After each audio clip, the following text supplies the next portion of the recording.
Most people imagine extremely high IQ as a kind of social advantage that makes life cleaner, easier, and more controllable. But in real life, people with very high intelligence often do not look powerful first. They look out of sync. They pause too long before answering simple questions because five possible meanings arrive before one usable sentence does. They get bored quickly, but not because they think everything is beneath them. They get bored because their mind starts finishing patterns before the moment has fully unfolded. You can see this in very ordinary situations. Someone asks them a casual question in a meeting and they hesitate for a second too long. By the time they answer, a faster, simpler person has already filled the space. Now the intelligent one looks awkward, slow, socially late. But what often happened in that tiny pause is much bigger than people realize. They were not looking for an answer. They were sorting through versions of the question itself. What was actually being asked? What tone was underneath it? What assumption it contained? What answer would be technically true, socially useful, and least likely to create unnecessary friction? That is one reason extremely high IQ can create distance instead of smoothness. Intelligence at that level often speeds up perception faster than social life can comfortably absorb. Most human interaction runs on timing, simplification, and shared assumptions. The smoothest person in a room is not always the one who sees the most. Very often, it is the one who knows how much to ignore. Extremely intelligent people often interrupt that rhythm without meaning to. They hear the shortcut, but also the missing context. They catch the joke, but also the insecurity under it. They understand the plan, but also the three ways it will probably fail. So while other people feel finished with the moment, they may still be inside it, and that changes how they come across.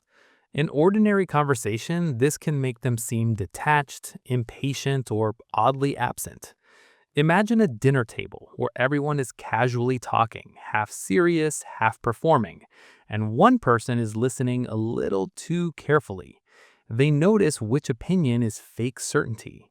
They notice who is speaking just to control the mood. They notice that one joke was really a social test. Other people are enjoying the surface of the conversation. The high IQ person is already tracking its structure. That does not always make social life easier. Often it makes it heavier. Because most conversations are not built to hold full perception. They're built to move, to reassure, to signal belonging, to keep emotional tension at a manageable level. But when someone sees too much, too early, they often become a problem for the rhythm of the room without trying to. If they say what they see, they can sound intense. If they say nothing, they can look cold. If they simplify, they feel false. If they stay precise, they exhaust people. This is why some of them learn to say less, not more. It is not always arrogance. Sometimes it's translation fatigue. They know the longer version of what they think, and they know most rooms don't want it. So over time, they begin editing themselves before anyone asks.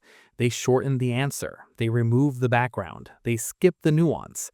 They leave out the part that explains everything because they can already feel the room closing around it. After enough repetitions of that, some very intelligent people stop presenting their real scale in everyday life. Not because they have nothing to say, because saying it at full size often makes other people defensive, confused, or tired. This is one of the least visible costs of extreme intelligence. People think the burden is complexity itself, but often the burden is compression, turning a larger, more layered perception into something socially acceptable, emotionally digestible, and fast enough to fit the pace of normal interaction. From the outside, that can look like calmness. From the inside, it may feel like constant restraint. That familiar split matters. From the outside, they can look quiet, emotionally flat, or hard to read. From the inside, they may be overstimulated by how much they noticed in seconds. A passing comment stays with them because it carried contradiction. A small change in tone stays with them because it revealed more than the words did. A weak plan stays with them because they can already see the future inconvenience it will create. So while other people leave the moment, they may keep living in it long after it's over. Another pattern people misread is inconsistency. Someone with extremely high IQ may be brilliant in one area and strangely clumsy in ordinary life. They might understand systems better than routines, ideas better than logistics, and possibilities better than repetition. They might solve a complex conceptual problem quickly, then ignore a basic errand for days. They might see through a person immediately, but still struggle to answer a simple message. They might think with unusual depth and still seem disorganized in practical life. And people around them often respond with the same quiet but cruel question: how can someone so smart be so bad at this? But high intelligence doesn't automatically organize a life. It doesn't automatically create consistency, self-management, social fluency, or emotional ease.